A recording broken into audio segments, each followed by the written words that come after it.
والصلاة والسلام على سيد المرسلين وعلى آله وأصحابه أجمعين وأشهد أن لا إله إلا الله وحده لا شريك له وأشهد أن محمدا عبده ورسوله أما بعد قال النبي صلى الله تعالى عليه وسلم ألا إن في الجسد لمضغة إذا صلحت صلح الجسد كله وإذا فسدت فسد الجسد كله ألا وهي القلب أو كما قال عليه الصلاة والسلام وقال رسول الله صلى الله عليه وسلم لا يدخل الجنة من كان في قلبه مثقال ذرة من كبر وقال عليه الصلاة والسلام زنا العين النذر أو كما قال عليه الصلاة والسلام اللهم صل على سيدنا ومولانا محمد وعلى آل سيدنا ومولانا محمد وبارك وسلم أستغفر الله الذي لا إله إلا هو الحي القيوم وأتوب إليه আল্লাহ পাক জাল্লা জালালুহু আমাদের সবাইকে মাফ করে দেন। আজকের এই মজলিসকে আল্লাহ পাক কবুল করেন, আমাদের সবাইকে কামিল হেদায়েত নসিব করে দেন। যারা এই মজলিসের আয়োজন করেছেন আল্লাহ পাক তাদেরকে উত্তম বদলা দান করেন। আমি কয়েকটি হাদিস শরীফ আপনাদের খেদমতে পাঠ করেছি। আল্লাহ পাক জাল্লা জালালুহু আমাদের সবাইকে হাদিসগুলোর নূর অর্জন করার তৌফিক দান করেন। হুজুর পাক সাল্লাল্লাহু আলাইহি ওয়াসাল্লাম বলেন, মনোযোগ দিয়ে শোনো, আলা ইন্না ফিল জাসাদি লামুজগা, অবশ্যই তোমাদের দেহের মধ্যে একটি গোশতের টুকরা রয়েছে। ইযা সলাহাত সলাহাল জাসাদু কুল্লু, যখন ওই গোশতের টুকরাটা ঠিক থাকে, সঠিক থাকে, তো সর্ব অঙ্গ প্রত্যঙ্গ ঠিক থাকে, সঠিক থাকে।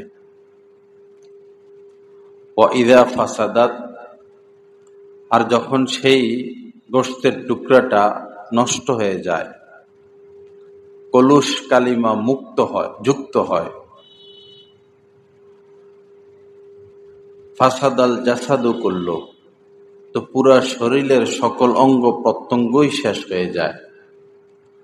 আলা ওয়াহিয়াল কলব, নবীজি বলেন সেই গোশতের টুকরাটার নাম হচ্ছে কলব, অন্তর।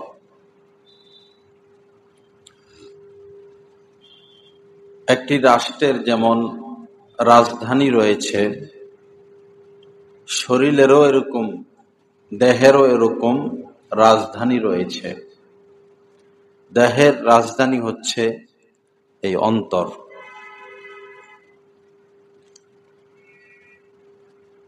হাদিস শরীফের মধ্যে এসেছে, ইন্নাল মুমিনা ইযা আযনাবা, যখন মুমিন বান্দা কোনো গুনাহ করে, নাফরমানি করে, অন্যায় করে, অবিচার করে,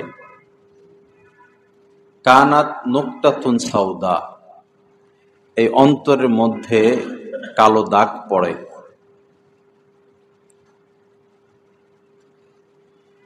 তো এই বান্দা যদি পাপ করার পরে অনুতপ্ত হয়, মাপ চায়, তওবা করে, তওবার দ্বারা এই কালো দাগ দূর হয়ে যায়, অন্তর পরিষ্কার হয়ে যায়। আর যদি তওবা না করে পাপ অব্যাহত রাখে, এই গুনাহ সেই গুনাহ, এই পাপ সেই পাপ করতে থাকে, তো কালো দাগে দাগে অন্তরটা আচ্ছাদিত হয়ে যায়। হযরত ইমাম গাজদালী রাহমাতুল্লাহ আলাইহি বলেছেন যে অন্তরে মৌলিক রোগ 10টি। অন্তর আত্মার মৌলিক রোগ 10টি, শাখা প্রশাখা অনেক। দুইটা বিষয়, একটা হলো দেহ, আরেকটা হলো অন্তর। দেহের মধ্যেও রোগ হয়, অন্তরের মধ্যেও রোগ হয়। দেহের রোগের তুলনায় অন্তরের রোগ অনেক বেশি। দেহের রোগের চিকিৎসা করানো সুন্নত। আমাদের নবীজি ওষুধ ব্যবহার করেছেন। আর অন্তরের রোগের চিকিৎসা করানো ফরজে আইন। বোঝার জন্য এই কথাগুলো আমি বলতেছি। দেহের রোগে যদি কেউ মারা যায়, মৃত্যুবরণ করে, তো কিছু কিছু রোগ এমন রয়েছে আল্লাহ পাক তাকে শাহাদাতের মর্তবা দান করেন। যেমন পেটের রোগে যদি কেউ মারা যায়, আল্লাহ পাক তাকে শহীদের মর্যাদা দান করেন। আর অন্তরের রোগগুলো এমন, এই রোগ নিয়ে যদি কেউ মারা যায়, কিছু কিছু রোগ এমন রয়েছে অবশ্যই তাকে জাহান্নামে যেতে হবে। যেমন অহংকার। হাদিস শরীফের মধ্যে এসেছে, লা ইয়াদখুলুল জান্নাতা, ওই ব্যক্তি জান্নাতে প্রবেশ করবে না। ছবি তোলা যাবে না ভাই, কেউ দয়া করে ছবি তুলবেন না। মসজিদের এই দিনই পরিবেশ নষ্ট না করি। ছবি তোলা হারাম, গুনাহে কবিরা, লানতের কাজ। আল্লাহ আমাদেরকে হেফাজত করেন। লা ইয়াদখুলুল জান্নাতা, ওই ব্যক্তি জান্নাতে প্রবেশ করবে না। মান কানা ফি কলবিহি মিসকালু যাররাতিন মিন কিবরিন, যার অন্তরে অনুপরিমাণও অহংকার থাকবে। অহংকার, নিজেকে বড় মনে করা, অন্যকে ছোট মনে করা, নিজেকে ভালো মনে করা, অন্যকে খারাপ মনে করা, নিজেকে উৎকৃষ্ট মনে করা, অন্যকে নিকৃষ্ট মনে করা, এটাই হচ্ছে অহংকার। এই অহংকার সামান্য যদি ভিতরে থাকে তো তাকে শাস্তি ভোগ করতে হবে, জাহান্নামে যেতে হবে। এরপরে ইমানের উসিলায়, ইমানের বদৌলতে সে নাজাত পেয়ে জান্নাতবাসী হবে, কিন্তু জাহান্নামে তাকে যেতে হবে। উদাহরণস্বরূপ অহংকারের কথা আমি বললাম। দেহের রোগ, অন্তরের রোগ। দেহের রোগের তুলনায় অন্তরে রোগও বেশি এবং এই রোগগুলো মারাত্মক। দেহের রোগের চিকিৎসা করানো সুন্নত, অন্তরের রোগের চিকিৎসা করানো ফরজে আইন। অন্তরের একটা রোগের নাম হচ্ছে বেশি কথা বলা, বেশি কথন। বেশি কথা বলা, বেশি কথা বললে গীবত বের হয়ে যায়। বেশি কথা বললে বলার মধ্যে অহংকারটাও লুকায়িত। সে নিজেকে শিক্ষিত মনে করে, গুণী মনে করে, জ্ঞানী মনে করে, তো সে সেটা ব্যক্ত করতে চায়, নিজের প্রভাব খাটাইতে চায়।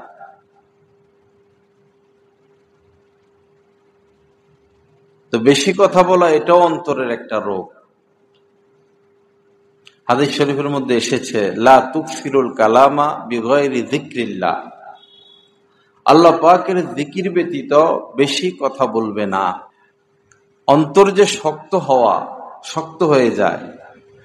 নবীজি বলেন, আল্লাহ পাকের জিকির ব্যতীত যারা বেশি কথা বলে, এই বেশি কথা বলার কারণে তাদের অন্তর শক্ত হয়ে যায়। আর আল্লাহ পাকের রহমত থেকে যারা দূরে, ওয়া ইন্না আবআদান নাসি মিনাল্লাহি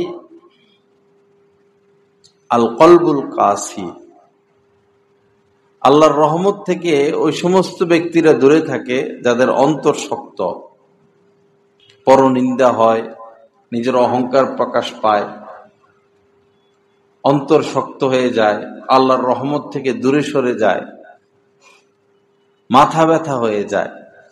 এমন মানুষ আছে তাদের কথা শুনতে শুনতে পরে মাথা ব্যথা হয়ে যায়।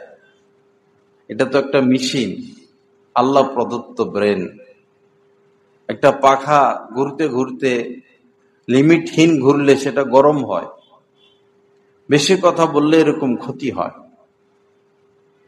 আমাদের নবীজি অধিকাংশ সময় চুপ থাকতেন, প্রয়োজন ব্যতীত কথা বলতেন না, প্রয়োজনের বেশি বলতেন না, আবার প্রয়োজনের কমও বলতেন না। মজলিসে মাহফিলে নবীজি হাস্যোজ্জ্বল থাকতেন, হাসি মুখে থাকতেন, একা একা গম্ভীর থাকতেন, ফিকির করতেন বিভিন্ন বিষয়, কিন্তু প্রয়োজনের অতিরিক্ত তিনি কথা বলতেন না। আমাদের উচিত এই গুণে গুণান্বিত হওয়া, কথা কম, জিকির বেশি। একবার যদি দুরূদ শরীফ পড়া যায় কত বড় ফজিলত। 10 মিনিট গল্প করলাম, 1 ঘন্টা গল্প করলাম, এর থেকে 1000 গুণ উপকারী একবার সাল্লাল্লাহু আলাইহি সাল্লাম পড়া। মনটা ভালো হবে, দেহটা ভালো থাকবে, নবীজির সাথে সুসম্পর্ক হবে। হাদিস শরীফের মধ্যে এসেছে ফেরেশতাদের একটা বাহিনী আছে, তাদের একটা মাত্র দায়িত্ব, তারা সারা পৃথিবীতে ঘোরাফেরা করে, খুঁজতে থাকে কে কোথায় নবীজির প্রতি দুরূদ পাঠ করে, খুঁজতে থাকে। যখনই তারা খবর পায় যে অমুক জায়গায় কেউ দুরূদ পড়লো, সাথে সাথে তারা আসে, এসে সম্মানে এই দুরূদ নবীজির নিকট নিয়ে যায়, নিয়ে নবীজির নিকট পেশ করে, ইয়া রাসূলুল্লাহ, অমুক এলাকার অমুকের ছেলে অমুক আপনার নিকট আপনার প্রতি দুরূদ পাঠ করেছেন। দুরূদ পড়ার দ্বারা নবীজির সাথে সুসম্পর্ক হয়। হাদিস শরীফের মধ্যে এসেছে মান সাল্লা আলাইয়া ওয়াহিদা সাল্লাল্লাহু আলাইহি আশরা। দুরূদের যে ফজিলত গুলো, মহান আল্লাহ তার প্রতি 10 বার রহমত নাজিল করেন। 10 বার রহমত, একবার না 10 বার, 10টি রহমত না, 10 বার রহমত বর্ষণ করেন। এই 10 বার রহমতে কত রহমত সেটা আমাদের জানা নাই, এবং 10টি গুনাহ আল্লাহ পাক মাফ করে দেন। দ্বিতীয় ফজিলত, 10টি নেকি দান করেন, তৃতীয় ফজিলত। চতুর্থ ফজিলত হইল 10 তবকা মর্যাদা আল্লাহ পাক তার বাড়াইয়া দেন। 10 তবকা মর্যাদা মানে যে যেমন কেউ 1 পাস করে পরে 2-তে উঠে, 2 পাস করে 3-তে উঠে, 3 পাস করে 4-এ উঠে। একবার আল্লাহ পাকের সাথে বান্দার তো একটা সম্পর্ক আছে, একটা দূরত্ব আছে, একটা রাস্তা আছে। আল্লাহ পর্যন্ত পৌঁছার যে রাস্তা, একবার দূর বললে 10 তালা পর্যন্ত আল্লাহ পাক তারাক্কি দিয়ে দেন। 1 থেকে 10, 1 থেকে 10। এবং নবীজির সুপারিশ শাফাআত ব্যতীত সে যেই হোক নাজাতের ব্যবস্থা নাই। এটা আমাদের আকীদা, বিশ্বাস। আর রাসূলের সুপারিশ পাওয়ার সবচেয়ে সহজ আমল হচ্ছে দুরূদ। হাদিস শরীফের মধ্যে এসেছে মান সাল্লা আলাইয়া হিনা ইউসবিহু আশরান ওয়া হিনা ইউমসি আশরান আদরাকাতহু শাফাআতি। সকালবেলা যে আমার প্রতি 10 বার দুরূদ শরীফ পাঠ করবে, আর সন্ধ্যা বেলায়ও 10 বার দুরূদ শরীফ পাঠ করবে, নবীজি বলেন যে তার জন্য সুপারিশ করা আমার উপর ওয়াজিব হয়ে যায়। বেশি কঠিন না, 1.5 থেকে 2 মিনিট। যদি আমরা প্রতিদিন 2 মিনিট 3 মিনিট সময় দেই, এই সময়ের বিনিময়ে আমরা কি পাবো? নবীজির শাফাআত লাভ করব সাল্লাল্লাহু আলাইহি ওয়াসাল্লাম, এতটুকু বললেও হবে। অথবা আলাইহিস সালাতু ওয়াসসালাম, অথবা সাল্লাল্লাহু আলান নাবিয়্যিল উম্মি, যে যেটা পারি, যার জন্য যেটা সুবিধা, ছোটটা হইলে ভালো, তখন পড়ার আগ্রহ থাকবে। যদি দুরুদ ইব্রাহিম আপনি পড়েন, সেটা শ্রেষ্ঠ দুরুদ। তো আজকে এশকো আছে, 10 বার পড়লেন, 1 সপ্তাহ থাকবে এশকো, পরে বাপরে সময় তো লাগে, দেখা যায় 5-7 মিনিট, পরে ছুটে যাবে। ছোটটা ভালো, সাল্লাল্লাহু আলাইহি ওয়াসাল্লাম 10 বার, না হলে 2 মিনিট লাগলো। কিন্তু ফজিলত কি? যে অবশ্যই নবীজি তার জন্য সুপারিশ করবে, এবং যারা বেশি বেশি দুরূদ পড়বে কিয়ামতের ময়দানে তারা রাসূলের পাশাপাশি থাকবে।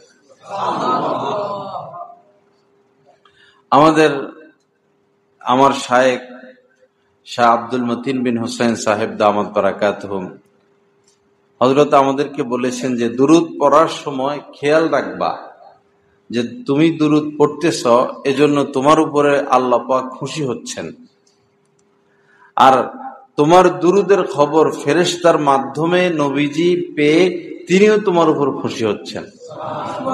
এটা মনের মধ্যে রাখা, কারণ মন তো ছুটাছুটি করার বস্তু, এক জায়গায় থাকে না, কত দিকে যে সে চলে যায়, অস্থির। তো এক চিন্তায় যদি মনকে রাখা যায়, তখন আমল করতে সুবিধা হয়। এই চিন্তা মাথায় রেখে দুরূদ পড়া, এটা যে রাখতেই হবে এরকম জরুরি না। আল্লাহ পাক আমাদেরকে বেশি বেশি দুরূদ শরীফ পড়ার তৌফিক দান করেন। তো বলতেছিলাম যে অন্তরের রোগ দেহের রোগ, অন্তরের রোগের চিকিৎসা ফরজে আইন। অন্তরের যে রোগগুলো, তার মধ্যে একটা হচ্ছে বেশি কথা বলা। এটার চিকিৎসা অনেকভাবে হইতে পারে। এক হলো, যিনি কথা কম বলেন তার সাথে উঠা বসা করা, এই চিকিৎসাটা সহজ। যিনি কথা কম বলেন তার সাথে উঠা বসা করা। প্রত্যেক আল্লাহওয়ালাই কথা কম বলেন, প্রয়োজনের অতিরিক্ত বলেন না, বা বেশিরভাগ আল্লাহওয়ালা হন যারা, তারা কথা কম বলেন, তাদের সাথে উঠা বসা রাখা। বা অনেক ভদ্র মানুষ আছেন, ডাক্তার সাহেব, ইঞ্জিনিয়ার সাহেব, ব্যবসা বাণিজ্য করেন, ভদ্র মানুষ, বংশীয় মানুষ, শিক্ষিত মানুষ, কথা কম বলেন, বস তাদের সাথে উঠা বসা করা কিছুদিন, তাহলে এই রোগটা চলে যাবে। অথবা মেপে মেপে কথা বলা, চিন্তা করে করে যে আমি এখন কথা বলবো, এই কথাটার প্রয়োজন আছে কিনা, কতটুকু বলা দরকার। এমনিতেই প্রত্যেক মুসলমানের উচিত মেপে মেপে কথা বলা, সাবধানে কথা বলা। এমন কথা বলবো না যে কথা বললে আমার ইজ্জত নষ্ট হবে, সম্মান নষ্ট হবে, আমি অপমানিত হব, লাঞ্ছিত হব, বিপদে পড়ে যাব। এমন কথা বলা যাবে না যে কথা বললে শিরিক হয়ে যাবে, গীবত হয়ে যাবে, ঈমান চলে যাবে। কথা বড় মারাত্মক। একজন মানুষ চির জাহান্নামী নিশ্চিত, এতটুকু বললো লা ইলাহা ইল্লাল্লাহ, দিল থেকে বিশ্বাস করে বলল, এখন কি হয়ে গেল? জান্নাতি হয়ে গেল। আবার একজন মানুষ মুমিন, নিশ্চিত জান্নাতি, সে বলল যে আমি সৃষ্টিকর্তা, নাউজুবিল্লাহ, সৃষ্টিকর্তা মানি না, কি হয়ে গেল? চির জাহান্নামী হয়ে গেল। বিয়ের সময় জামাতা কি বলে, জামাই মিয়া কি বলে? কবুল করলাম, এতটুকু। এতক্ষণ এই মেয়েটা ছিল কি? হারাম। এখন এই মেয়েটা তার জন্য হালাল হয়ে গেল, এমন আপন হয়ে গেল, প্রিয় হয়ে গেল। বিয়ের দ্বারা চিনে নাই, জানা নাই, সম্পর্ক নাই, কবুল বলার সাথে সাথে একজন আরেকজনের জন্য পাগল পারা হয়ে যায়। সুন্নত তরিকে বিয়ের মাধ্যমে উভয়ের অন্তরে, উভয়ের প্রতি আল্লাহ পাক মহব্বত লাগাইয়া দেন, ভালোবাসা লাগাইয়া দেন। তো কবুল করলাম একথা বলার দ্বারা বিয়ে হয়ে গেল, আবার ওই 3 কথা বললো, শেষ। কথা কেমন মারাত্মক, এজন্য কথা খুব সাবধানে বলতে হয়। হাদিস শরীফের মধ্যে এসেছে যে মানুষ, তার নামটা ছিল এই জাহান্নামের লিস্টিতে, সে জাহান্নামে। এমন সুন্দর কথা তার মুখ থেকে বের হয়, আল্লাহ পাক এত খুশি হন তো তার নাম জান্নাতীদের লিস্টিতে লিখে দেন। আবার সে জান্নাতি মানুষ আল্লাহ পাকের ইলমে,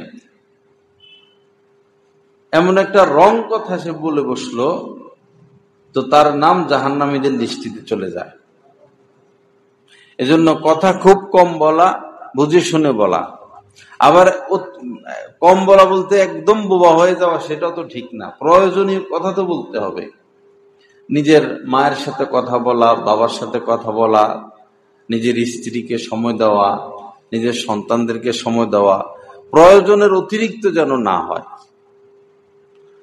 হাকিমুল উম্মত মুজাদ্দিদ মিল্লাত হযরত মাওলানা শাহ আশরাফ আলী থানভী রহমতুল্লাহ আলাইহি একটা ঘটনা উল্লেখ করছেন।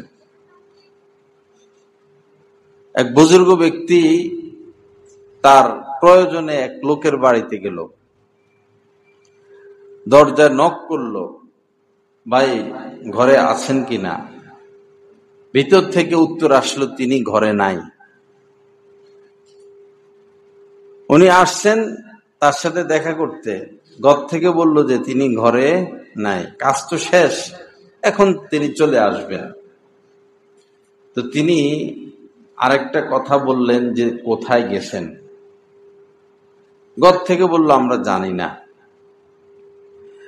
তো এই বুজুর্গ মানুষ তিনি ভাবলেন যে এই কথাটা তো আমার বলার দরকার ছিল না। উনি ঘরে নেই, আমি চলে আসব, কোথায় গেছেন এত খোঁজ খবরের আমার দরকার কি ছিল, এই কথাটা আমি কেন বললাম। এই এতটুকু বিষয়ের জন্য হযরত থানভী রহমতুল্লাহ লিখেছেন 30 বছর তিনি আল্লাহ পাকের দরবারে কান্নাকাটি করছেন যে এই বাড়তি কথাটা আমি কেন বললাম।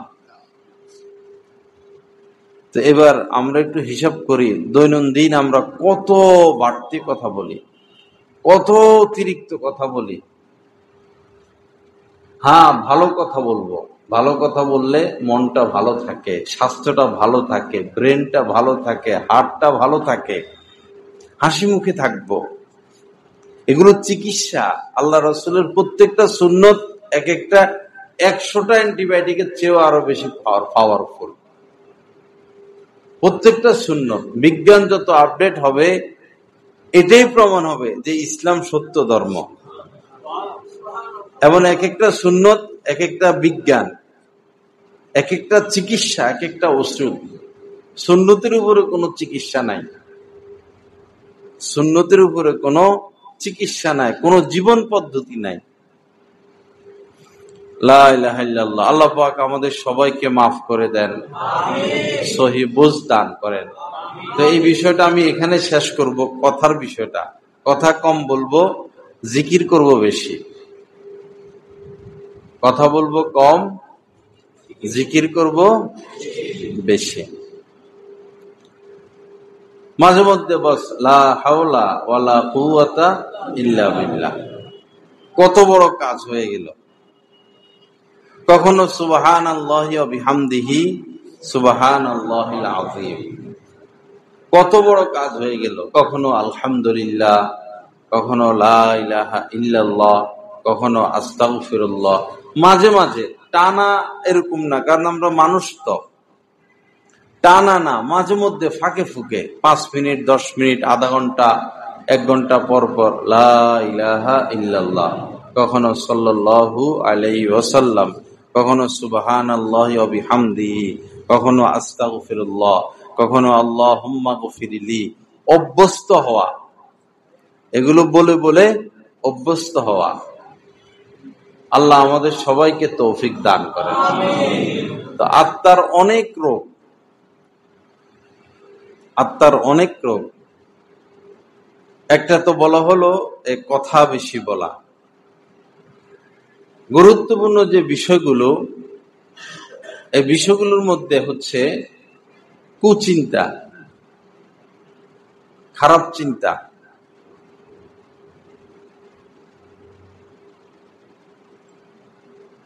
কুচিন্তার ব্যাপারে কোরআনে কারিমের মধ্যে এসেছে ইয়ালামু খাইনাতাল আয়ুনি ওয়া মা তুখফিস সুদূর। আল্লাহ পাক রব্বুল আলামিন বলেন যে আল্লাহ তোমাদের চোখের খেয়ানত এবং অন্তরের গতিবিধি সব খবর রাখেন। কি চিন্তা করি না করি সব আল্লাহ পাক জানেন, কোন দিকে তাকাই সেটাও আল্লাহ পাক জানেন।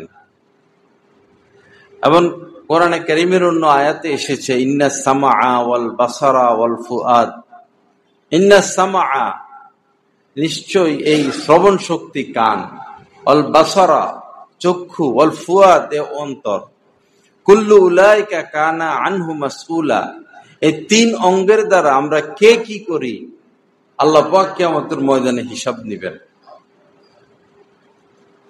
তো কুচিন্তা, খারাপ চিন্তা, যেমন কোন ভিন নারীকে নিয়ে চিন্তা করা, পাপের চিন্তা করা, পাপের পরিকল্পনা করা, বা অতীতের কোন গুনাহের কথা চিন্তা করা, বা অতীতে গুনাহের সুযোগ ছিল গুনাহ করা হয় নাই সেটা চিন্তা করা, বা এখানে বসে বসে ভবিষ্যতে গুনাহের প্ল্যান প্রোগ্রাম করা, পরিচিত অপরিচিত কোন নারীকে নিয়ে চিন্তা ভাবনা করা, এটা হচ্ছে কুচিন্তার মধ্যে পড়ে। এই কুচিন্তা থেকে আমাদেরকে বেঁচে থাকতে হবে। এখানে বুঝার বিষয় হলো কুচিন্তা করা আর আশা, দুইটা বিষয়। কুচিন্তা করা আর আশা, কুচিন্তা করা হারাম, আশা তো এটা তো আমাদের হাতে নাই।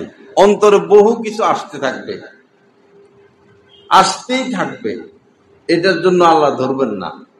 সাহাবাদেরও আসতো, সাহাবারা এমন কথা বলেছেন যে ইয়া রাসূলুল্লাহ অন্তরে এমন এমন কথা আসে এর থেকে আগুনে পুড়ে ছাই হয়ে যাওয়া ভালো। আশা কোনো অপরাধ না, অন্তরে বহু কিছু আসবে। আমি ইচ্ছা করে যদি কুচিন্তা করি, হ্যাঁ প্ল্যান প্রোগ্রাম করি, এটার জন্য আমাকে ধর্তব্য। কুচিন্তার মধ্যে শাখা প্রশাখার মধ্যে আরো কিছু পড়ে, যেমন অন্যের অকল্যাণ কামনা করা, দুশ্মনী রাখা, ক্ষতির আশায় থাকা, অপেক্ষায় থাকা। হাদিস শরীফের মধ্যে এসেছে লা তাবাগাজু, কাহারো প্রতি দুশ্মনী রেখো না। সংক্ষিপ্ত কথা। এখন আমি আপনি যদি কাহারো প্রতি দুশ্মনী রাখি, কাহারো প্রতি, আমার আপনার জীবনটা একটা অগ্নি হবে, অশান্তি। সবসময় তার ক্ষতির চিন্তা করব, তার ক্ষতির আশা করব, তার পিছে লেগে থাকবো, সে আমার পিছে লেগে থাকবে। এই ভেজালে যাওয়ার দরকার কি? আমাদের সময় কই? কাহারো 20 বছর শেষ হয়ে গেল, কাহারো 40 শেষ হয়ে গেল, কাহারো 50 শেষ হয়ে গেল। দুশ্মনী করে লাভ কি? সে আমাকে একটা থাপ্পড় দিছে, বস দিছে তো দিছে, শেষ, আমি এখান থেকে চলে আসি। বলি ভাই আপনি কষ্ট না পাইলে হইল। আপনি আরেকটা থাপ্পড় দিলেন, সে একটা কিল দিল, আপনি আরেকটা দিলেন, আপনার পক্ষে 2-1 আসলো, তার পক্ষে 2-1 আসলো, মারামারি হলো, ফাটাফাটি হইলো, মামলা হইলো, মামলা চলতেছে 2 বছর 3 বছর 5 বছর 7 বছর ধরে। এত লম্বা কিচ্ছা কাহিনীর দরকার কি ছিল? থাপ্পড় একটা দিছে, বস আলহামদুলিল্লাহ, সমস্যা এখানেই শেষ। আমাদের টার্গেট থাকতে হবে ভাই, সময় তো কম, কাজ তো অনেক বেশি। আল্লাহ পর্যন্ত বুঝতে হবে, আল্লাহকে পাইতে হবে, আল্লাহকে খুঁজে বের করতে হবে। এটা হচ্ছে আমাদের কাজ, এটা তো শাখা প্রশাখা। অবতাগু ইলাইহিল ওয়াসিলা, রব্বুল আলামিন বলেছেন যে আল্লাহকে খোঁজো, আল্লাহকে খোঁজো। আল্লাহর পরিচয় পাওয়াই আমাদের জীবনের লক্ষ্য। ওমা খালাকতুল জিন্না ওয়াল ইনস ইল্লা লিয়াবুদুন, ইয়ানি লিয়ারিফুন। আল্লাহ পাকের পরিচয় হাসিল করা, অর্জন করাই কেমন যেন আমাদের জীবনের মূল কাজ। কিন্তু আমরা মূল কাজ বানায় নিলাম সম্পদ অর্জন, সুনাম অর্জন, নেতৃত্ব, কর্তৃত্ব, এটাকে মূল কাজ বানাইলাম। বিয়ে শাদী, ঘর সংসার, ছেলে মেয়ে লালন পালন, এগুলো কিছুই কাজে আসবে না। এগুলো কিছুই কাজে আসবে না। নিঃশ্বাসটা বের হবে, এখন আর আপন কেহ নাই। ছেলে ছেলে চিন্তা করবে, মেয়ে মেয়ের চিন্তা করবে, স্ত্রী স্ত্রীর চিন্তা করবে। আপনার সাথে যাবে তিনটি জিনিস, মৃত ব্যক্তির সাথে তিনটি জিনিস যায়, দুইটি জিনিস ফিরে আসে, একটা শুধু থেকে যায়। মাল যেটা, সেটা তো নিঃশ্বাস ত্যাগ করার সাথে সাথেই শেষ, সন্তান মালিক হয়ে যায়। এরপরে আত্মীয় স্বজন যায়, তারা কবর দিয়া ফিরে চলে আসে, কতক্ষণই বার থাকে। আরেকটা জিনিস আমল, বদ আমল ন্যাক আমল, এটা আপনার সাথী। ন্যাক আমল করে যাব, বস শান্তির ফয়সালা। বদ আমল করব, অশান্তির ফয়সালা। আমরা যে আমাদের মাল মাল বলি, আমার সম্পদ বলি, তো নবীজি বলেন যে বনি আদম তো মালি মালি, আমার মাল বলি, এটা আমার বাড়ি, এটা আমার গাড়ি, এটা আমার জমি, এটা আমার দোকান, এটা আমার জামা, আমরা এরকম ভাবে বলি। তো নবীজি বললেন যে না, এটা না, যেটা তুমি খাইয়া হজম করে ফেলছ সেটা তোমার, যে পোশাক পরিধান করে পুরান করে ফেলেছ সেটা তোমার, আর দান সৎকা করছো, এটা কাজে লেগে গেছে, এটা তোমার। আর যেগুলাকে আমরা মালি মালি বলি, আমার মাল, আসলে এগুলো আমাদের মাল না, এগুলো আমাদের মাল না, এগুলো আমাদের ওয়ারিসদের মাল, সন্তানদের মাল। আল্লাহ পাক আমাদেরকে সহি বুঝ দান করেন, আল্লাহ পাক আমাদেরকে গুনাহমুক্ত জিন্দেগি নসিব করেন। তো বলতেছিলাম যে অন্তরের বিষয়টা, কাহারও প্রতি দুশ্মনী না রাখা। দেখেন কঠিন বিষয়, 1000 রাকাত তাহাজ্জুদ পড়া সোজা, এটা কঠিন। দুশ্মনী রাখা যাবে না।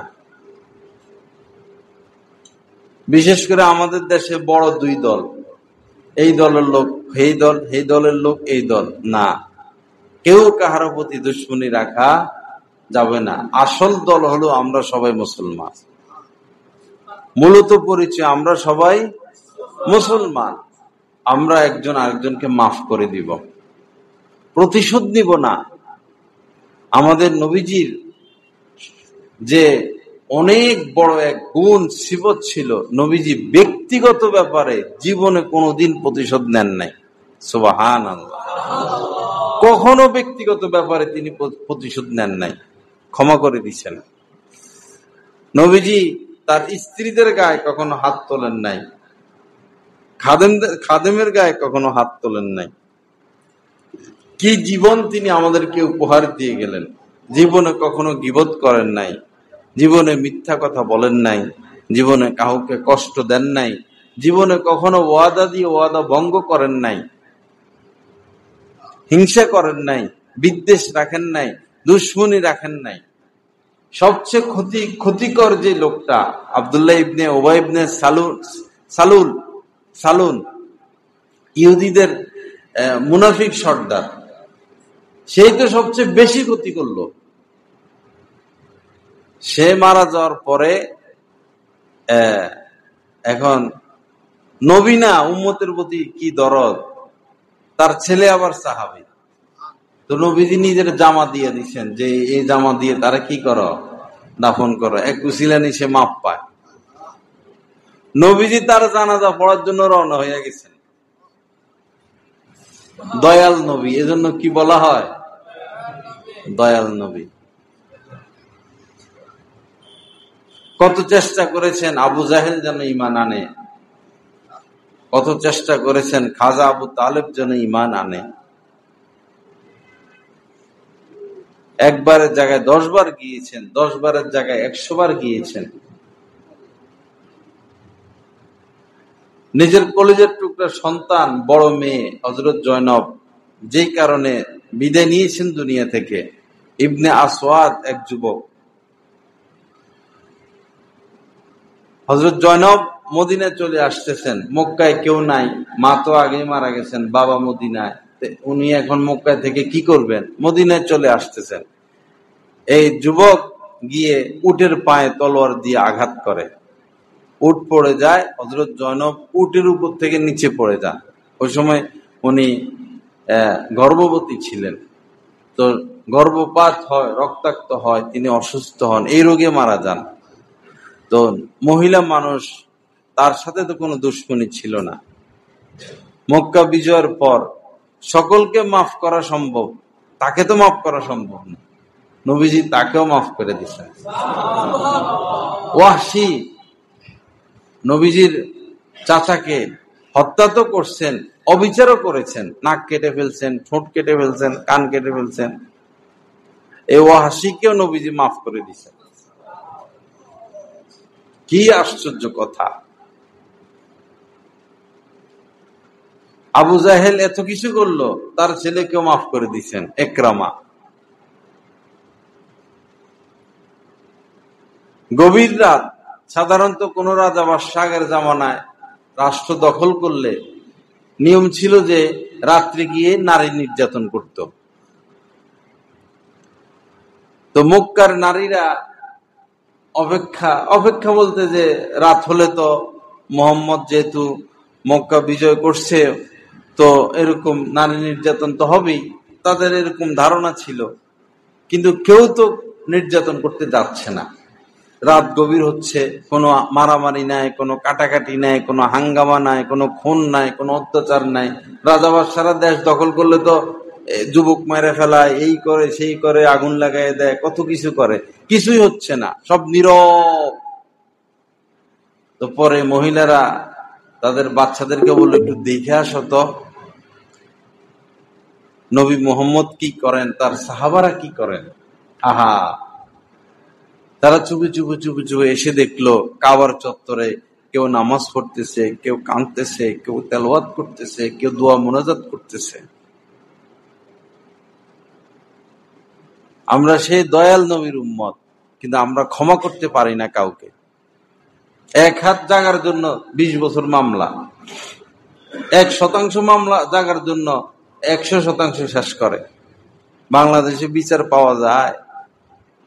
একটা মেয়ে দর্শনের শিকার হয়েছে, মামলা দেয়, ওই বিচারের রায় হইতে হইতে তার মেয়ে হইয়া, ইংরেজরা যাওয়ার সময় বলে গেছিল যে আমরা তো চলে যাচ্ছি, কিন্তু এমন এমন সিস্টেম করে যাচ্ছি, শত শত বছর এই উপমহাদেশ আমাদের নেতৃত্ব, এই উপমহাদেশে আমাদের নেতৃত্ব কর্তৃত্ব জারি থাকবে। এই যে আইন ব্যবস্থাপনা, এরপরে সহশিক্ষা।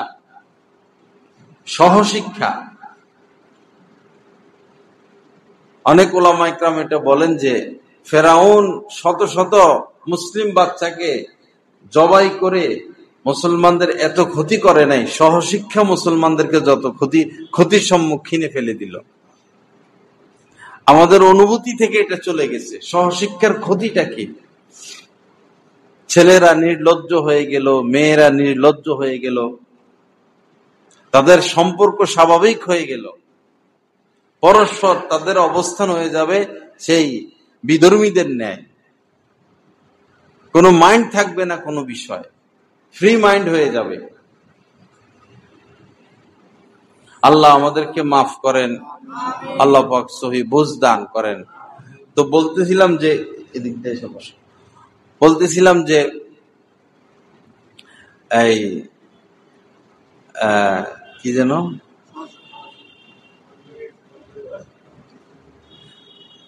অন্তরে বিদ্বেষ না রাখা, দুশ্মনী না রাখা, মাফ করে দেওয়া। লা তাবাগাজু, নবীজি বলেন কাহার প্রতি দুশ্মনী রেখো না। ওয়ালা তাহাসাদু, পরস্পর কাহার প্রতি হিংসা রেখো না। দেখেন 1000 টাকার তাহাজ্জুদ কঠিন নাকি হিংসা মুক্ত থাকা কঠিন? হিংসা মুক্ত থাকা কঠিন। হিংসা না করা, সবাই ভালো থাকুক, সবাই সুখে থাকুক, সবাই আরামে থাকুক। ওয়ালা তাহাসাদু ওয়ালা তাদাবারু, একজন আরেকজনের পিছনে লেগে থেকো না। কিছু মানুষ আছে শুধু লেগে কামে, এটা কি করে না করে আর এগুলা বলা বলি করে। ওয়ালা তাদাবারু ওয়ালা তাকাতাউ, পরস্পর সম্পর্ক নষ্ট করো না, সবার সাথে সম্পর্ক ভালো রাখো, ভাইয়ের সাথে, বোনের সাথে, মায়ের সাথে, বাবার সাথে, রিলেটিভ যারা, কমপক্ষে মা বাবা, ভাই বোন, চাচা, ফুফু, খালা, মামা, শ্বশুর শাশুড়ি, কমপক্ষে তাদের সাথে তো যোগাযোগ ভাই বোন অব্যাহত রাখতেই হবে, ছেলে মেয়ে। কিন্তু দেখা যায় মা বাবা মারা যাওয়ার পর আপন ভাই ভাই সম্পর্ক নাই, আপন ভাই বোন যোগাযোগ নাই। আগে তো চিঠি লেখার সিস্টেম ছিল, আত্মীয় স্বজনের সাথে 6 মাসে 9 মাসে একবার গেলে দেখা সাক্ষাৎ হইতো, আর কোনো যোগাযোগ নাই, চিঠির মাধ্যম ছিল। এখন তো 10 সেকেন্ডের ব্যাপার, পৃথিবীর এই প্রান্ত থেকে ওই প্রান্তে আপনি খবর নিতে পারেন, দিতে পারেন। কিন্তু সবাই শুধু ব্যালেন্স নিয়ে ব্যস্ত, ব্যালেন্স, কে কত টাকা পয়সা জমাবে, এই প্রতিযোগিতায় সবাই আমরা একটা প্রতিযোগিতায় নামে গেছি। দৌড় প্রতিযোগিতা হয় না মাঠের মধ্যে, বাচ্চারা কে কার আগে যাইতে পারে, দৌড় প্রতিযোগিতা, সাঁতার প্রতিযোগিতা, কে কার আগে সাঁতরাইয়া পুকুরের ওই পাড়ে যাইতে পারে। ছোটবেলায় আমরা এগুলা করতাম, সাঁতার প্রতিযোগিতা। আর ব্যাপকভাবে আমরা মুসলমানরা এখন এক প্রতিযোগিতায় নেমে গেছি, ব্যালেন্স প্রতিযোগিতা, কে কত টাকা পয়সা বেশি কামাইতে পারে। তো ভাই, কে কত নিয়ে গেল কে কত। ব্যাংকের মালিকরা তো মারা যায়, কি নিয়ে গেল। বাদশাহ জুলকারনাইনের ব্যাপারে একটা ঘটনা আছে। তিনি মারা যাওয়ার আগে নসিহত করছেন যে আমি মারা যাওয়ার পর যখন আমাকে দাফন করবা, এর আগে আমার কাফনের থেকে দুটো হাত বের করে দিবা, খাটের উপরে শোয়াইয়া সারা শহর, পুরা শহর ঘুরাইবা, এরপরে নিয়ে আমাকে দাফন করবা। পরে তাই করলো, জানাজা পড়লো, পরে হাত দুইটা বের করে সারা পুরা শহর ঘুরাইয়া নিয়ে দাফন করলো। তো অনেকে এটার হেকমত বুঝে নাই। ওলামায়ে কেরাম পরবর্তীতে এটার হেকমত বর্ণনা করছেন যে সে বুঝাইতে চাইছে যে তোমরা তো বাদশা না, আমি বাদশা, আমি রাজা, আমি রাজা হয়ে খালি হাতে কবরে যাচ্ছি,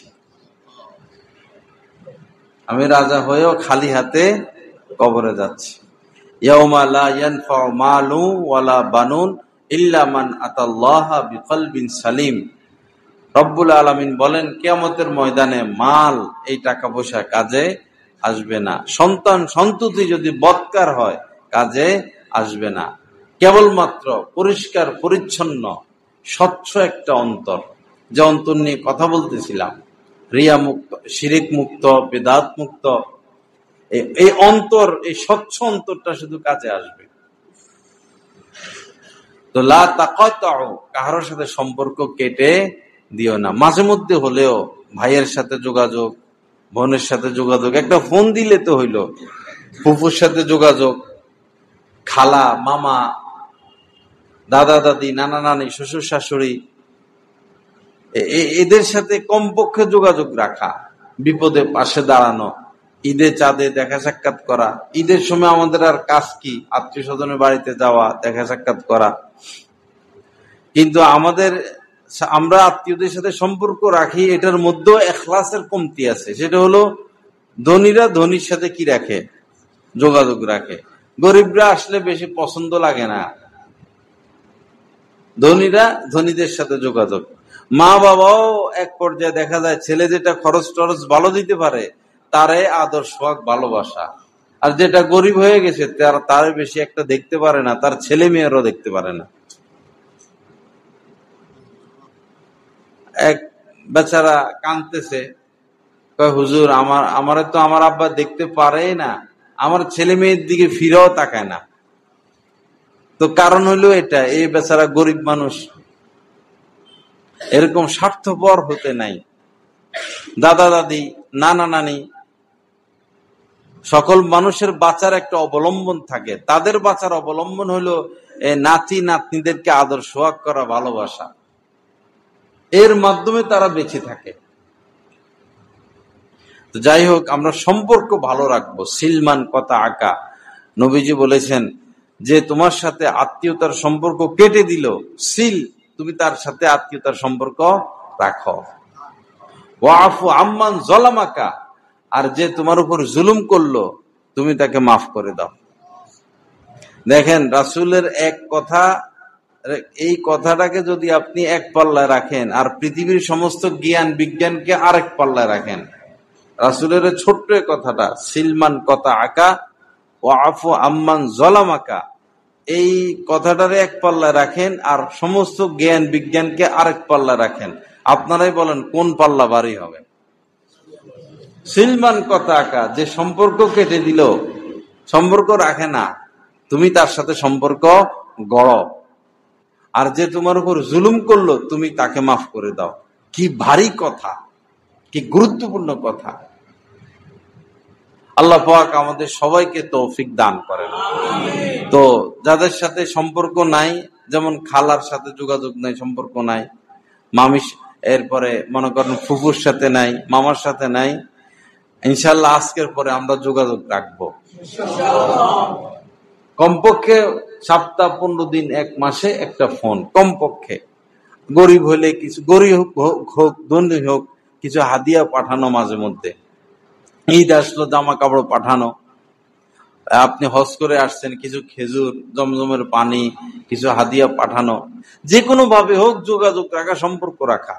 হায়াতের মধ্যে বরকত হবে, রিজিকের মধ্যে বরকত হবে। তো অন্তরটাকে পরিষ্কার রাখা, কুচিন্তা থেকে দূরে থাকা। এখন যদি কুচিন্তা শুধু আসতেই থাকে, শুধু কুচিন্তা আসতেই থাকে, বিশেষ করে যুবক মানুষের কুচিন্তা রোগ বেশি।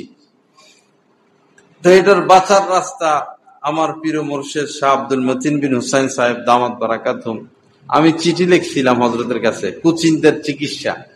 তো আমাকে উত্তর দিছেন এটা, যে যখন এক হলো তুমি ইচ্ছা করে কুচিন্তা করবা না, ইচ্ছা করে করলে এটার কোনো চিকিৎসা নাই, ইচ্ছা করে করা যাবে না। অইচ্ছায় যদি কুচিন্তা আসে তো তুমি ওই সময় এই মনে মনে কাবা শরীফ দেখবা, যে কাবা শরীফ আমার চোখের সামনে, অথবা রওজা শরীফের সবুজ গম্বুজ, এটা দেখতে থাকবা। তখন কারণ অন্তর একসাথে দুই জিনিস চিন্তা করতে পারে না। ভালো জিনিস চিন্তা শুরু করলে খারাপটা আর জায়গা পাবে না। আল্লাহ আমাদের সবাইকে তৌফিক দান করেন। আর দুইটা বিষয় আমি সংক্ষেপে আলোচনা করব। একটা হলো হালাল রিজিক, আর একটা হলো নজর নিয়া, চক্ষু। আমাদের বর্তমানে এই দুইটা বড় সমস্যা, হালাল রিজিক আর একটা হলো চোখ বেশি খারাপ, আমাদের নজর খারাপ হয়ে গেছে, চোখের বেশি সমস্যা। নজর হেফাজত করেনেওয়ালা মুসলমান 1 লক্ষের মধ্যে একজন পাওয়া মুশকিল বর্তমানে। 1 লক্ষ মুসলমানের মধ্যে একজন পাওয়া মুশকিল হবে যিনি নজরকে হেফাজত করেন। বিশেষ করে হজ করতে গেলে, উমরা করতে গেলে, সেখানে তো আল্লাহ পাকের পরীক্ষা, সারা পৃথিবীর সমস্ত মানুষ সেখানে আসে। সাধারণত মহিলারা মুখ খোলা রাখে সেখানে, আর ইদানিং দেখা যায় বোরকা না পরেও যদি কেউ তাওয়াফ করতে যায়, পুলিশ তাদেরকে বাধা দেয় না। সরকার ইহুদি চালিত, আর ছবি তুলতেছে, ভিডিও করতেছে, সরকার কোনো বাধা দেয় না। সেখানে কঠিন অবস্থা নজর হেফাজত করা।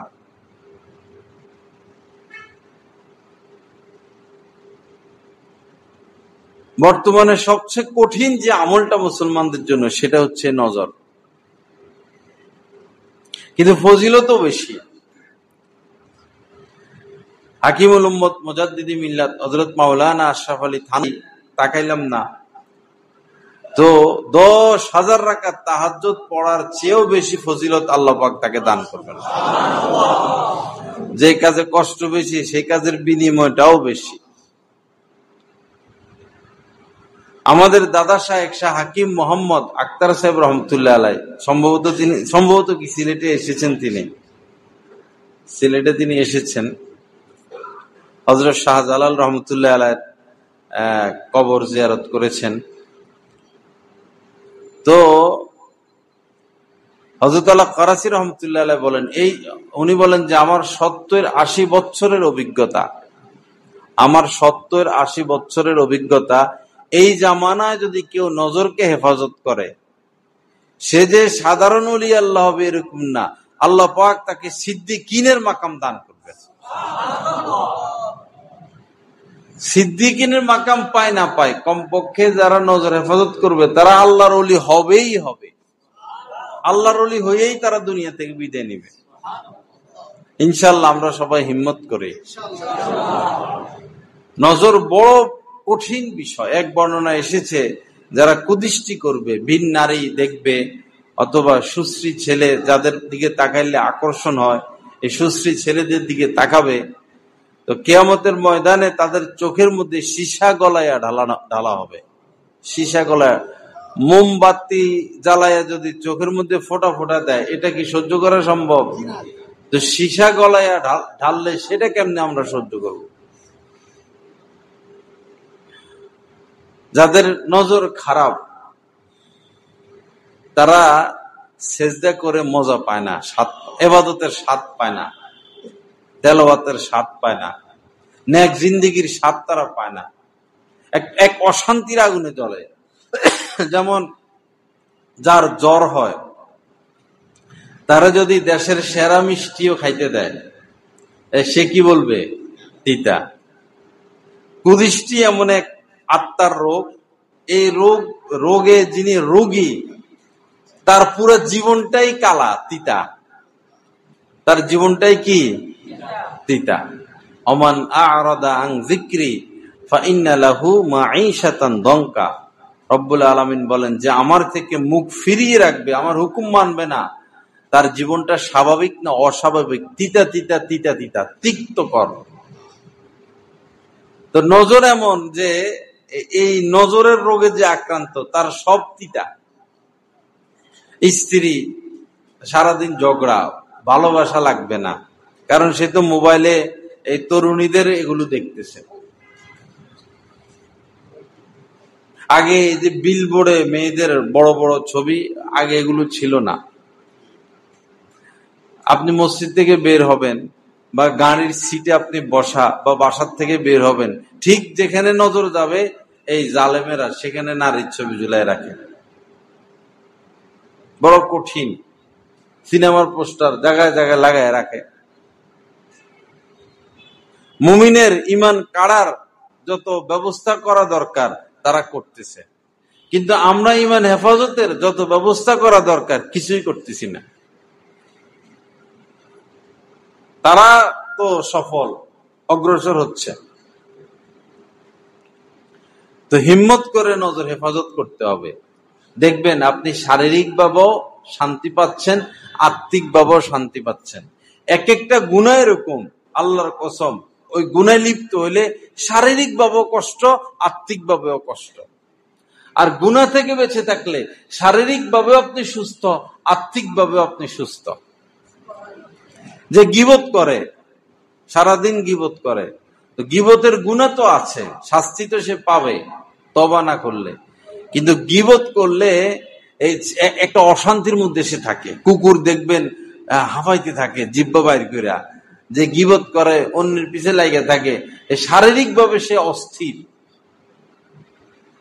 আল্লাহর আগুন নারুল্লাহিল মুকাদা আল্লাতী তাত্তালিউ আলাল আফইদা। এক তো জাহান্নামের আগুন আছে, আরেকটা আছে দুনিয়ার আগুন, আরেকটা আছে আল্লাহর আগুন। আল্লাহর আগুন এটা অন্তরে জ্বলে, এটা দেখা যায় না। পাপীদের অন্তর জ্বালাইতে থাকে পাপের কারণে। যারা বেশি দেখবেন দুর্নীতি করে, দেশের সম্পদ বিদেশে পাঠায়, সুদ খায়, ঘুষ খায়, তারা একটা আতঙ্কের মধ্যে থাকে, ঘুমায় এরকম জায়গা যায়।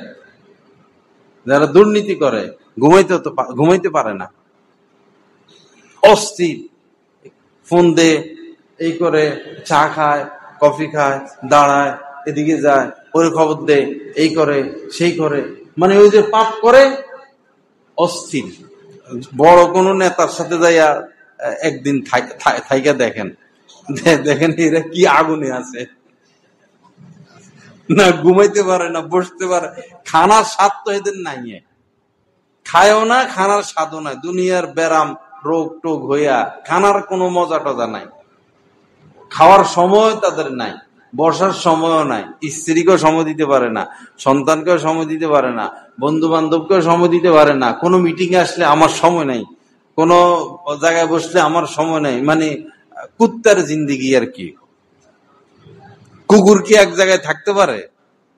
সুদের কারণে, ঘুষের কারণে, নিজের মাতৃভূমির সম্পদ বিদেশে পাঠানোর কারণে, লুটপাট করার কারণে, অন্যায় করার কারণে আল্লাহ পাক অন্তরের মধ্যে এক আগুন লাগাই দিয়েছেন, জ্বলে আর জ্বলে, জ্বলে আর জ্বলে। এজন্য গুনাহ থেকে বেঁচে থাকা, গুনাহ থেকে বেঁচে থাকা। গুনাহ করব 100 দেশেরও যদি আপনি রাজা হন, আপনি শান্তি পাইবেন না। আর গুনাহ থেকে বেঁচে থাকবেন, রাজা বাদশাহ হওয়া লাগবে না। আপনি একদম যদি গরিব হন, আপনি শান্তিতে থাকবেন, জান্নাতি জিন্দেগি পাবেন। শান্তির সাথে সম্পর্ক হলো গুনাহ করার না করার সাথে। সুখ আর দুঃখ দুইটা বিষয়। এই সুখ আর দুঃখের সম্পর্ক আল্লাহকে মানা আর না মানার মধ্যে। আলা বিযিকরিল্লাহি তাতমাইন্নুল কুলুব। রব্বুল আলামিন বলেন, শুনো, এত দৌড়াদৌড়ি ছুটাছুটি করো না, আমারে মানো, শান্তি দিয়ে দিব। আর আমারে মানবা না তো ফাইন্না লাহু মাঈশাতান দনকা, এই এক তিতা জিন্দেগি, তোমার তিতা জিন্দেগি, সুখ নাই। তো বিশেষ করে বাবা, নজরকে হেফাজত করা। দেখতে পারবো সবাই তো আমরা মোবাইল নিয়ে ঘুমাই। এখন যদি মোবাইল গুলো রেখে দেওয়া হয় একটা সপ্তাহ, কি আজকের রাত্রটা, ও বাবা রে ভাই, দরকার তুমি 50,000 টাকা নাও, মোবাইল দিয়ে দাও। মোবাইল ছাড়া কেউ ঘুমাইতে পারে না, মোবাইল ছাড়া কেউ থাকতে পারে না। ঘন্টাকে ঘন্টা এই মোবাইলের পিছনে। এক ধরনের রোগী আমরা এখন, এক ধরনের রোগী। যারা ফেসবুক লম্বা সময় ফেসবুক চালায়, তারা তো এক ধরনের রোগী, অসুস্থ, বুঝতেছে না। সে, তার খবর নাই সে যে অসুস্থ। এই যে টিকটক দেখতে থাকে 2-3 ঘন্টা 4-5 ঘন্টা দেখলো, ভাই কি দেখলেন? কি লাভ হইল? কি অর্জন হইল? কি শিখলেন? বুয়া, মরিচিকা, এটা হাওয়া। সিগারেট খাইলে কি পেট ভরে? তো টিকটক দেখলে কি হয়? শান্তিময় ঘুম হয়, পেটটা ভরে, পিপাসা মিটে, চক্ষু শীতল হয়, অন্তরটা শীতল হয়, শান্তি লাগে, টাকা পয়সা আসে। তো কি? আসলে তো সে অসুস্থ। যারা লম্বা সময় মোবাইলে এই ভিডিও, এই ভিডিও, ওই ভিডিও, অসুস্থ, বুঝতেছে না বিষয়টা। গুরুত্বপূর্ণ সময় জীবন থেকে চলে যাচ্ছে। যারা এগুলো বানাইছে তারা এগুলো দেখে না, তাদের এগুলোর সময় নাই, তাদের এগুলার সময় নাই। যিনি মোবাইল আবিষ্কার করছেন, তিনি বলছেন যে মোবাইলটা রেখে জীবনটাকে উপভোগ করুন। যদি আমি জানতাম মোবাইল আবিষ্কার করলে এত ক্ষতির সম্মুখীন হবে মানুষ, আমি এটা আবিষ্কার করতাম না। তো তার আর কি করার, সে তো বলেই দিল আসল কথা। বিশ্বের সেরা সেরা ধনী মানুষ, বিল গেটস, তারপরে আরো কে কে, সে তো আগে ছিল, সে তার সন্তানদেরকে টাচ মোবাইল দেয় নাই। কিরকম কথা? ভারতের বহু ভার্সিটি আছে, চীনে, জাপানে, এরপরে রাশিয়া, ভার্সিটিতে নর্মাল মোবাইলও দেয় না। আর আমাদের দেশে ওয়াইফাই ফ্রি। আমাদের ভার্সিটি গুলোতে সরকারি পক্ষ থেকে ওয়াইফাই ফ্রি। বহু আগে আমি পত্রিকায় পাইছি যে সিলেটের মেয়র সাহেব শুকরিয়া আদায় করছেন যে তিনি ওয়াইফাই কে ব্যাপক করে দিচ্ছেন। এরা নর্মালটা ব্যবহার করতে দেয় না ভার্সিটি গুলোতে। তাদের বাচ্চাদের গেমস খেলার লিমিট আছে চীনে রাষ্ট্রীয়ভাবে, সপ্তাহে সম্ভবত 2 বার তাদেরকে গেমস খেলতে দেয়, আর দেওয়া হয় না। পড়ালেখা পড়ালেখা পড়ালেখা পড়ালেখা, আবিষ্কার আবিষ্কার আবিষ্কার, সারা পৃথিবীর উপরে কিভাবে নিজেদের প্রভাব বিস্তার করতে হবে। আর আমাদের হাতে একটা তুলে দিছে, তারা তারা আকাম কুকাম কইরা মোবাইলে ছাড়ে, আমরা এগুলা দেখে দেখে ধ্বংস হইতেছি। তারা টাকা পয়সা পাইতেছে, আমাদেরকে শেষ করতেছে। বোঝার ভুল চিন্তা করতে হবে ভাই, নিজেকে ফিরিয়ে আনতে হবে। লা ইলাহা ইল্লাল্লাহ। আল্লাহ পাক আমাদের সবাইকে মাফ করে দেন। তো নজরকে হেফাজত করা, নজর খারাপ করা মানে নিজেকে নিজে আগুনে ঠেলে দেওয়া, নিজেকে নিজে অশান্তির কুয়ায় নিক্ষেপ করা।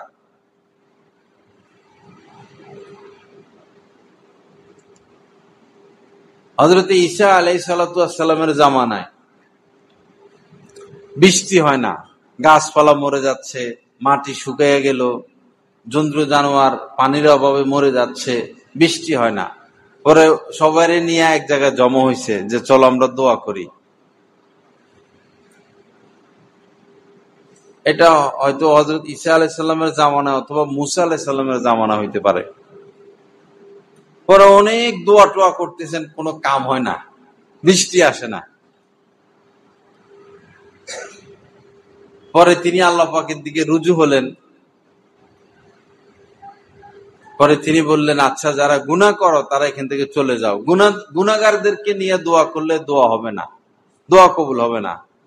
যারা পাপে লিপ্ত তারা এখান থেকে চলে যাও।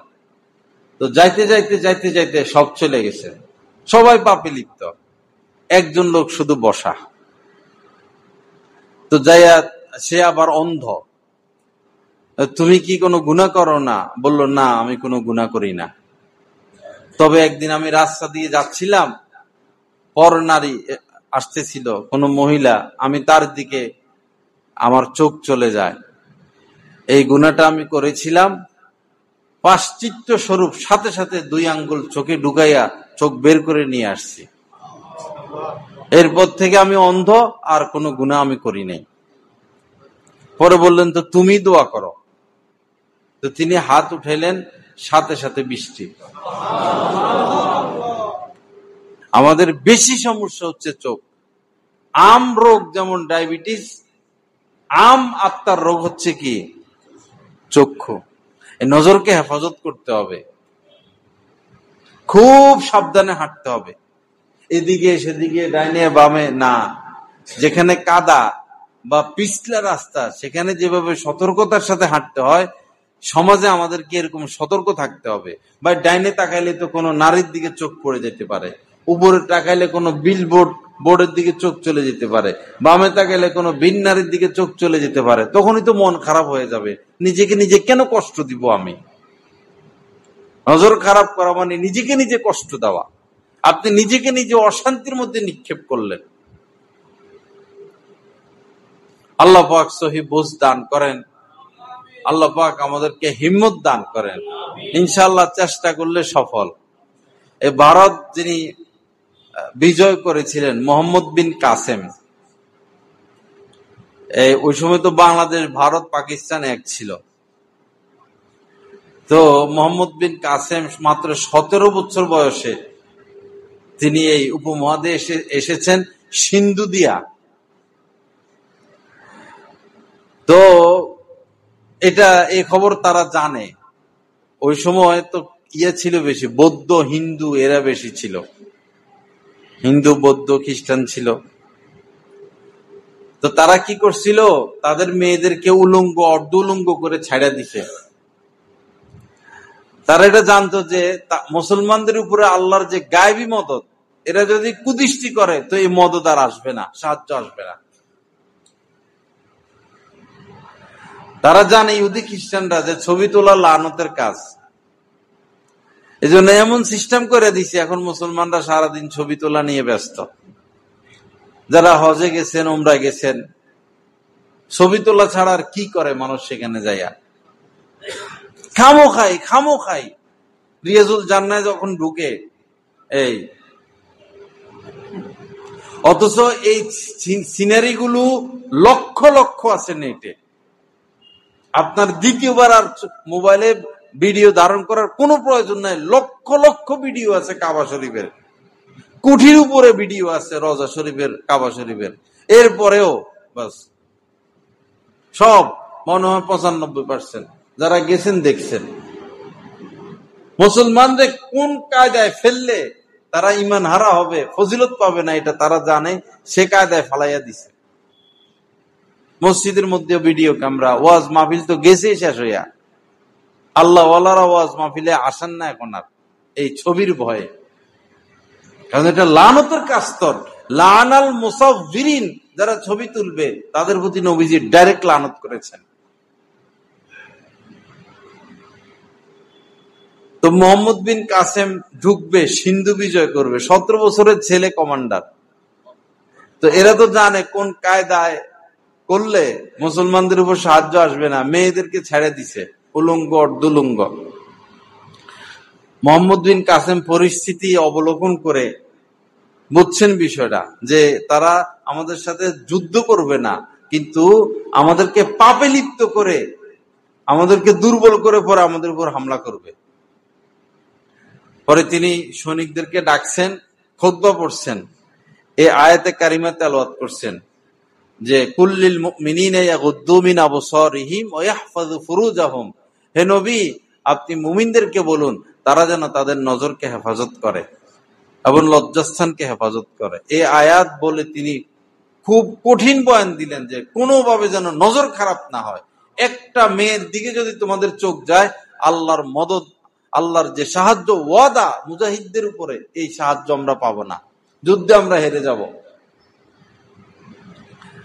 পরে সব নজর হেফাজত ঢুকতেছে এই উপমহাদেশে। সৈনিক নাই, যুদ্ধ নাই, তারা কৌশল করছে। এটা মেয়ে দিয়ে দিছে, ডাইনও মেয়ে, বামও মেয়ে, পিছনেও মেয়ে, সামনেও মেয়ে, সুন্দরী সুন্দরী মেয়ে, উলঙ্গ অর্ধুলঙ্গ। তারা তো সবাই নজর হেফাজত।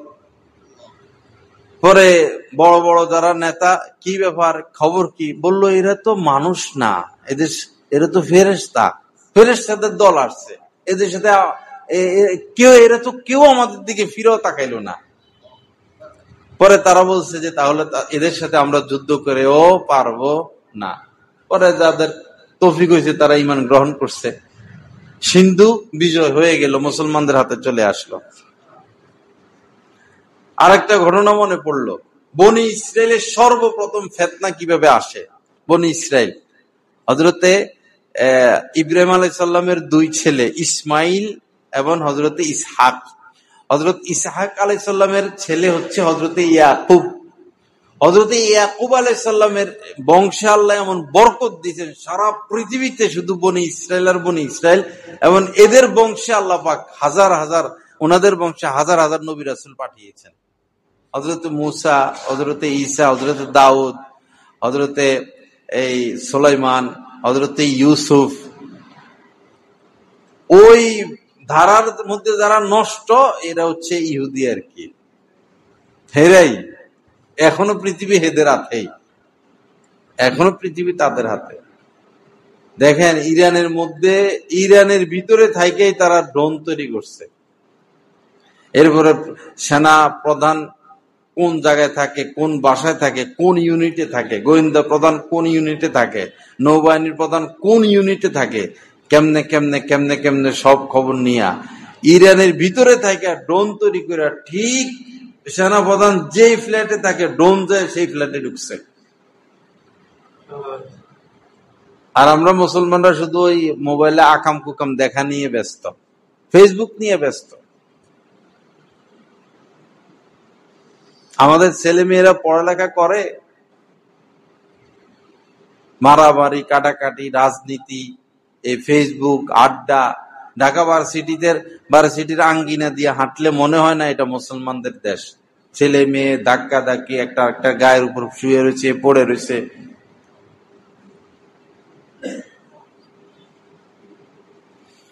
লা ইলাহা ইল্লাল্লাহ। আল্লাহ আমাদেরকে মাফ করে দেন, সহিহ বুঝ দান করেন। তো প্রথম যে ফিতনা, এটা বলে আমি কথা শেষ করে দিব।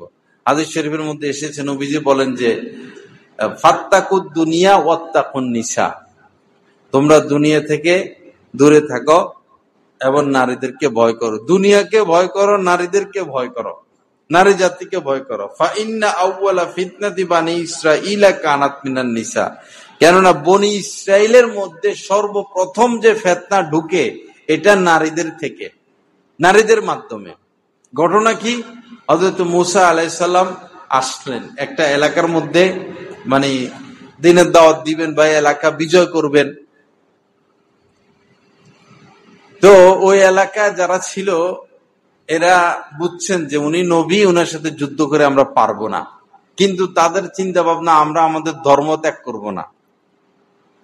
তো ওই জামানায় একজন লোক ছিলেন মুস্তাজাবুদ দাওয়া, যিনি দোয়া করলে দোয়া কবুল হয়, যিনি ইসমে আজম জানতেন, ইসমে আজম পড়ে দোয়া করলে দোয়া কবুল হয়ে যায়। ওনার নাম হচ্ছে বালআম ইবনে বাউরা।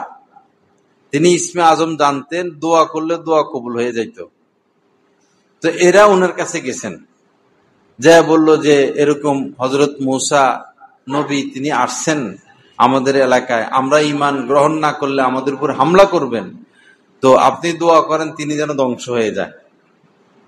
তো হযরত বালআম ইবনে বাউরা বললেন যে নবীর বিরুদ্ধে দোয়া করলে তো দোয়া কবুল হবে না, আর উনি নবী, উনার সাথে যুদ্ধ করে আমরা পারবো না। অনেক বুঝাইলেন, কিন্তু হযরত বালআম ইবনে বাউরা রাজি হলেন না বদদোয়া করতে। পরে এরা কি করলো, উনার ঘরের মধ্যে, বাসার মধ্যে দুনিয়ার হাদিয়া তোফা নিয়ে দিতেছে, স্বর্ণ রূপা হীরা মণিমুক্তা যে যা পারে দিতে দিতে স্ত্রীরে তশকিল করে ফেলছে। পরে স্ত্রী বুঝানো শুরু করছে, স্ত্রীর মাধ্যমে আগাইছে। আর হাদিয়া তোফা পাইয়া, হাদিয়া তোফা কি ঘুষ, আর কি ঘুষ টুস পাইয়া তার মন নরম হয়ে গেছে। পরে পাহাড়ের উপরে উঠছে, সে বদদোয়া করবে। পাহাড়ের উপরে উঠে সে বদদোয়া করতেছে যে মূসা ধ্বংস হোক, কিন্তু তার মুখ দিয়ে বাইর হইতেছে যে তার কম ধ্বংস হোক। কমের লোক বলতেছে, এই কি আপনি মূসাকে না বদদোয়া দিবেন? আপনি দেখতেছি আপনি তো আমাদেরকে বদদোয়া দিচ্ছেন, তো আমরা তো ধ্বংস হবো। তো সে বলতেছে, আমি তো মূসারে বদদোয়া দিচ্ছি, কিন্তু আমার মুখ দিয়ে এটা বাইর হইতেছে। পরে উনার এই জিহ্বা বড় হয়ে গেছে, বুকের উপরে জিহ্বা চলে আসছে, ওনার উপর আল্লাহর গজব চলে আসছে, আযাব চলে আসছে। শেষ মুহূর্তে সে চাইলে ঈমানও আনতে পারত, তওবা করতে পারত, কিন্তু সে কি করলো? সে বলল, দেখো আমি তো ধ্বংস হয়েই গেছি, গজব চলে আসছে, ধ্বংস হয়েই গেছি, তো তোমাদেরকে একটা বুদ্ধি বাতায় দেই, তাহলে মূসাও ধ্বংস হবে। কি? যে তোমরা তোমাদের মেয়েদেরকে উলঙ্গ অর্ধ উলঙ্গ করে মূসার বাহিনীর ভিতরে পাঠাইয়া দাও। একজন মূসার একজন উম্মত যদি কোন মেয়ের দিকে তাকায় বা পাপে লিপ্ত হয়, তো তার উপরে গজব চলে আসবে। বুদ্ধি বাতলাইয়া দিছে। পরে তারা সকল সুন্দরী মেয়েদের হাতে খাদ্যদ্রব্য বা বিভিন্ন জিনিসপত্র দিয়া মূসা আলাইহিস সালামের যে তাবু এরিয়া, যেখানে এসে অবস্থান করছেন, ওইখানে পাঠাই দিচ্ছেন। সব সুন্দরী মেয়েরা যায়া ঘুরে গাড়ে এমন বলে দিছে, মূসা আলাইহিস সালামের কোন উম্মত যদি তোমাদেরকে পাপের প্রস্তাব দেয়, তোমরা কেউ না করবা না। মানুষ তো, উনার উম্মতের একজন মানুষ একটা মেয়েকে ভালো লাগলো, পাপের প্রস্তাব দিল, পাপ করলো, সাথে সাথে এমন গজব আসলো যে 70,000 একসাথে ধ্বংস হয়ে গেছে। এটা হচ্ছে কথা। বনি ইসরাইলের মধ্যে সর্বপ্রথম যে ফিতনা, এটা নারীদের থেকে, এই ঘটনা এটা। এই জন্য নবীজি বলেন যে দুনিয়াকে ভয় করো এবং ভিন নারী পর নারীকেও ভয় করো। আল্লাহ পাক আমাদেরকে সহি বুঝ দান করেন, আমাদের নজরকে হেফাজতের তৌফিক দান করেন। বাবা, নিজে বেঁচে থাকবো, নিজের মেয়ের ব্যাপারে সতর্ক থাকবো, ছেলের ব্যাপারে সতর্ক থাকবো, সর্বোচ্চ সতর্ক, ছেলের ব্যাপারে, মেয়ের ব্যাপারে, নিজের ব্যাপারে। এবং যারা বিদেশে থাকেন নিজের স্ত্রীর ব্যাপারে সতর্ক থাকা। 4 মাসের উপরে স্ত্রীর থেকে দূরে থাকার অনুমতি নাই। তো যারা বিদেশে যায় তারা তো 1 বছর 2 বছর 3 বছর পরে আসে, হইল তো না। এখন যদি স্ত্রী পাপে লিপ্ত হয়, এর জন্য তো আপনিও দোষী। আপনি কেন এতদিন বিদেশে গিয়ে পড়ে থাকবেন? আর দেশে আয়ের আয় রোজগারের ব্যবস্থা থাকতে বিদেশে কেন যাওয়া হবে? এই ব্যাপারে আমরা সতর্ক থাকার চেষ্টা করব। আল্লাহ আমাদের সবাইকে তৌফিক দান করেন। শেষ বিষয়টা হচ্ছে হালাল রিজিক। এখন একটা চ্যালেঞ্জ হয়ে গেছে। আমি তো ভৈরবে থাকি, ভৈরবের মধ্যে এটা ভৈরবের ব্যবসায়ীদেরই কথা যে ভৈরবের 95% ব্যবসায়ী সুদের সাথে লিপ্ত। এই লম্বা লম্বা দাড়ি, কি সুন্দর চেহারা, কতবার হজ করলো, কতবার কত কিছু করলো, ভিতরে ভিতরে হইলো সিসি। 50 লক্ষ উঠাই রাখছে, 1 কোটি উঠাই রাখছে। এক হাজী সাহেব মারা গেছেন আমাদের ওইদিকে, উনি কত মসজিদের সাথে যে সম্পর্ক, কত মাদ্রাসার সাথে সম্পর্ক। হাজী সাহেব ছেলে মাদ্রাসায় পড়ে, মেয়েরা মাদ্রাসায় পড়ে, মেয়েদের মধ্যে একটা মেয়ে হাফেজা, আর ছেলেও হেফজখানা পড়তেছে। চেহারা এত সুন্দর। পরে মারা যাওয়ার পরে জানা গেল 1.5 কোটি টাকা তার সিসি, 1.5 কোটি টাকা। এখন এই স্ত্রী কোথা থেকে এতগুলো টাকা পরিশোধ করবে? বাচ্চাটা তো ছোট।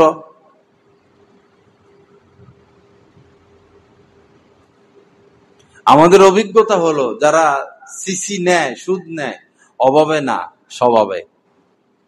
যারা সিসি নেয়, সুদ নেয়, অভাবে স্বভাবে। লোভ, লোভ কাজ করে। আল্লাহ আমাদেরকে বেঁচে থাকার তৌফিক দান করেন। আপনি গাড়ি কিনলেন 30 লাখ টাকা দিয়া, 40 লক্ষ টাকা দিয়া। এখন যদি ভেজাল তেল দেন, গাড়ি কি অনেকদিন চলবে না নষ্ট হয়ে যাবে? ফিউজ তেল দিতে হবে, তখন রাস্তার মধ্যে গাড়ি দৌড়াইতে থাকবে। এখন ফিউজ তেল না দিয়া কেরোসিন তেল, সরিষার তেল, এটা হেঁটে মিলিয়ে দিলে ঠেটে ঠেটে ঠেটে করবে।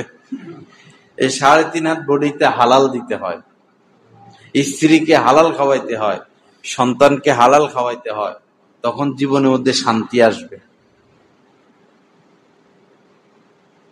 নবীজি সারা রাত, এক রাত এমন হয়েছে নবীজি ঘুমাইতে পারেন নাই, এপাশ ওপাশ করছেন, ছটপট ছটপট করছেন। আম্মাজান বলেন, ইয়া রাসূলুল্লাহ, সারা রাত ঘুমান নাই, কি হলো আপনার? নবীজি বললেন, একটা খেজুর পড়েছিল কোথায়, রাস্তাঘাটে কোথায়। তা আমি ভাবলাম যে মানুষের পায়ের নিচে পড়ে এটা নষ্ট হয়ে যাবে, তো তুলে খেয়ে ফেললাম হেফাজতের নিয়তে। পরে চিন্তা করলাম এটা যদি সৎকার খেজুর হয়, সৎকার তো আমার জন্য নিষেধ। এই ভয়ে সারা রাত ঘুমাতে পারিনি। হযরত সিদ্দিক আকবর রাদিয়াল্লাহু তাআলা আনহু সন্দেহযুক্ত খাবার খাইছেন ভুলে, পরে হাত গলায় ঢুকাইয়া বমি করে সব বের করে দিচ্ছেন।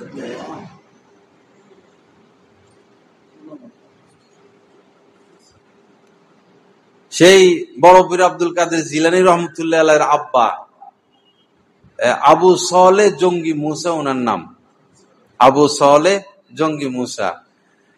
ক্ষুধায় জান শেষ, সফরে গেছেন, খাদ্যদ্রব্য সব শেষ, পরে নদী দিয়া আপেল বাইসা যাইতেছে। জানেন তো আপনার এই ঘটনা। পরে জান বাঁচানোর জন্য আপেলটা খাইছেন।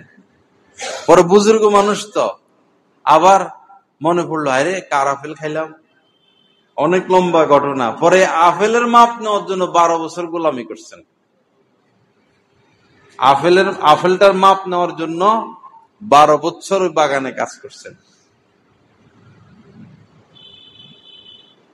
আসুন ভাইরা, আমরা হালাল রিজিক ভক্ষণ করি, হালাল রিজিক খাই, ইনশাল্লাহ শান্তি পাবেন। 2 জন লোক একই হোটেলে ঢুকলো, একজনের রিজিক হালাল, একজনের রিজিক হারাম। একই দোকানের চা খাচ্ছে, যার টাকা পয়সা হালাল সে একই এই চায়ের যে স্বাদ পাবে, আর যার হালাল না ওই ব্যক্তি 100 ভাগের 5 ভাগ স্বাদও পাবে না। একই দোকানের চা একসাথে বসে খাচ্ছে, দুজন সমান স্বাদ পাবে না। একজনের ভিতরে তো অশান্তি, আর আরেকজনের ভিতরে শান্তি। হিম্মত করলে ইনশাআল্লাহ আমরা সুদ থেকে বেঁচে থাকতে পারবো। হিম্মতের ব্যাপার, আর কিছু না। 50 লাখ সিসি অসুবিধা নাই, আপনি 1 বছর সময় নেন, আল্লাহকে বলেন, আল্লাহ আমার 1 বছর সময় দেন, আমি প্রতি মাসে এত এত এত এত করে পরিশোধ করে দিব। তাহলেও আপনি আল্লাহর রহমতের মধ্যে আছেন। এক লোক কিছুদিন আগে মারা গেল আমাদের ভৈরব ওই সাইডের। তো মৃত্যুর আগে মানুষ কালেমা পড়ে না, বা কিছু ওসিয়ত করে, নসিহত করে যে ওই জমিটা মসজিদের নামে দিয়ে দিলাম, এত টাকা মাদ্রাসায় দিলাম। ভালো কাজ কিছু তো মরার সময় করে, সারা জীবন করছে সুদি কারবার, এখন আর মরার সময় আল্লাহ দেয় নাই তৌফিক। মৃত্যুর আগে তার নিঃশ্বাস নিঃশ্বাস নিতে পারে না, শেষ মুহূর্তে কালেমা না পড়ে সে ছেলেরে ডাকলো, ডাকে বলতেছে, এই বাবা, অমুকের কাছে 10 লাখ পামো, মাসে মাসে এত দেয়, ঠিক মতো টাকা উঠাইবা। অমুকের কাছে 20 লাখ দেওয়া আছে, মাসে মাসে এত দেয়, ঠিক মতো টাকাগুলো উঠাইবা, সংসার চালাইবা। অমুকের কাছে 15 লাখ দেওয়া আছে, ওই টাকাগুলো সুন্দর করে উঠাইবা। টাকা এর কামে এটা হিসেব নিকাশ দিয়া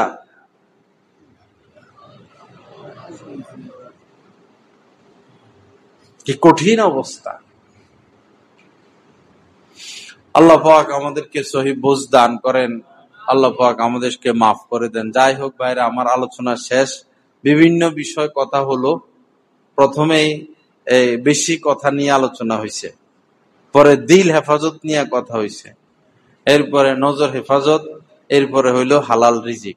4টা বিষয় আলোচনা মোটামুটি ভাবে হয়েছে। আল্লাহ আমাদেরকে আমলের তৌফিক দান করেন। সর্বশেষ কথা হলো যে গুনাহমুক্ত থাকবো, গুনাহমুক্ত থাকবো। এই শহরে ঢুকার সময় আমার ভয় লাগতেছিল। হযরত মাদানী রহমতুল্লাহ আলাইহি এই শহরে কাজ করছেন, বারবারই আজকে উনার কথা মনে পড়ছে। হযরত মাদানী রহমতুল্লাহ আলাইহির মেহনতের শহর। শাহজালাল রহমতুল্লাহ আলাইহি বাংলাদেশের যত বড় বড় বুজুর্গানে দিন এসেছেন সবার ঊর্ধ্বে যিনি, তিনি হচ্ছেন হযরত শাহজালাল রহমতুল্লাহ আলাইহি। তিনি এই জমিনের সোয়া।